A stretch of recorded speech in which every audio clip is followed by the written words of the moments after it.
you know, the whole thing about perfectionism, the perfectionism is very dangerous because, of course, if your fidelity to perfectionism is too high, you never do anything, because doing anything results, it's actually kind of tragic, because it means you sacrifice how gorgeous and perfect it is in your head for what it really is. Mm-hmm. And there were a couple of years, I think, where I really struggled with that.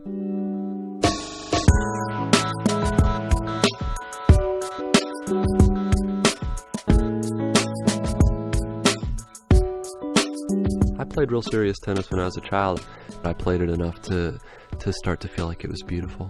You were 17th in the United States Tennis Association's Western section when you were 14 years old. That sounds very impressive. That's a regional ranking, and it means that I was probably 4,000th in the nation for my age group. But could you have been better? Was it a matter of choice that you didn't pursue it?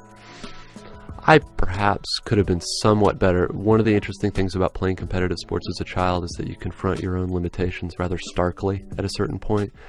For the first couple of years, I was very good and was regarded as promising. And then after I developed for 2 or 3 years, it became very clear exactly how good I was going to be, which is I could probably be a good college player, mm-hmm. but that I was never going to have professional potential or anything. And so you passed up on it? I didn't pass up on it. I kept playing, but there's a difference between training. I mean, the people who seriously play devote their lives to it, sort of the way monks do. I mean, you don't date. You go to bed at a certain time. You eat certain ways. You practice 10 to 12 hours a day. And I mean, the difference between practicing 3 hours a day and practicing 12 hours a day is everything. And I certainly never trained seriously after the age of 16. You also, at that point, attracted to other things like writing? I was not that attracted to writing originally. I read a great deal. My parents read a great deal. I do know that as my interest in tennis waned, my interest in academics increased. Yeah, I mean, I started doing my homework in high school and discovering that it was somewhat fun. And then in college, I barely even played on the team because just classes were a lot more interesting. But then there's also the drug factor here, which plays a major role in this book.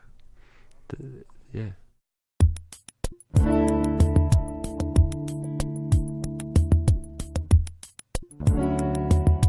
You know, it's real interesting. I was a very difficult person to teach when I was a student, and I thought I was smarter than my teachers, and they told me a lot of things that I thought were retrograde or outdated or BS, and I have learned more teaching in the last 3 years than I ever learned as a student, and a lot of it is that when you see students work where the point, whether it's stated or not, is basically that they're clever, and to try to articulate to the students how empty and frustrating it is for a reader to invest their time and attention in something and to feel that the agenda is basically to show you that the writer's clever. Mm-hmm. All the kind of stuff, right? When I'm doing my little onanistic, clever stuff in grad school, that when my professors would talk to me about it, I go, well, they don't understand. I'm a genius, blah, blah, blah, blah.